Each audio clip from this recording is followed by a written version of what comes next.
So one use of our interlocking products is actually on top of carpet. And you might say, why would you ever want to do that? There are some customers who, they either lease their space, say, and they want to use a room for an area with a electronics lab or a lab, and they want to cover it with a hard surface.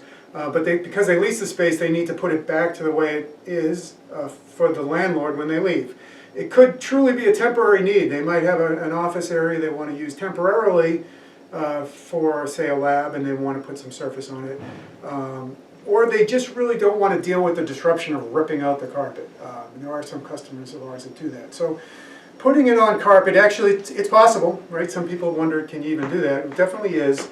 There are some things you need to consider when you do that. Number one, you don't really want to cover nasty carpet, right? So you want to get the carpet fairly clean, vacuum it. If it's got like a lot of spills on it, liquid spills, coffee, whatever, you probably want to shampoo it first.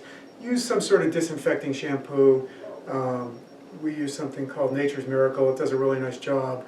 It gets the surface nice and clean, deodorizes it, disinfects it, and then you know you're not trapping anything nasty under there. And then once you've done that, you can simply install the tiles on top. Now, there are a lot of different carpets in the market. Most office spaces have carpet like this. It feels like it's rock hard. It's glued directly to the subsurface, in this case the concrete. From there you might have carpets with padding.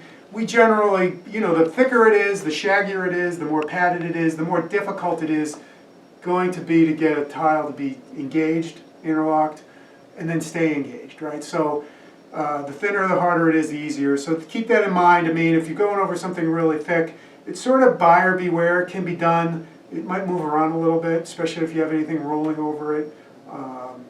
But just that's something to be aware of. So this is the ideal kind of carpet. It's like I said, it's very thin, very low pile. It's glued directly to the concrete, so there's no padding underneath it.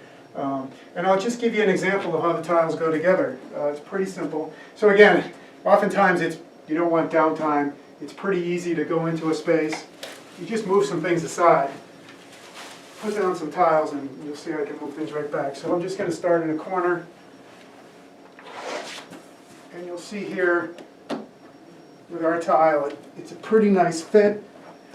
You're not, the carpet's not so soft that you can't engage the interlocks.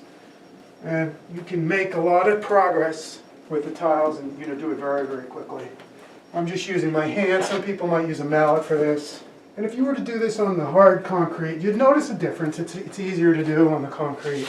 So in a case like this, I'm going to go under the heater here. You might have to cut a few tiles to fit in. In this case, I don't. Pretty simple.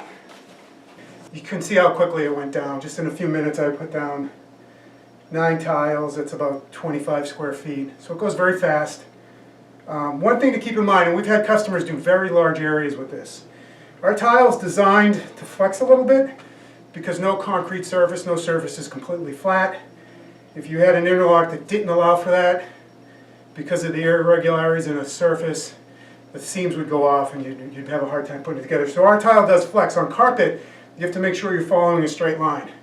Because the carpet's going to be irregular, it could go off and get out of line. But it's not hard to do that. You can do it with string or even chalk lines on the carpet. Just make sure you're following a straight line. In a small area, it's not anything you really have to worry about because the tile will correct itself.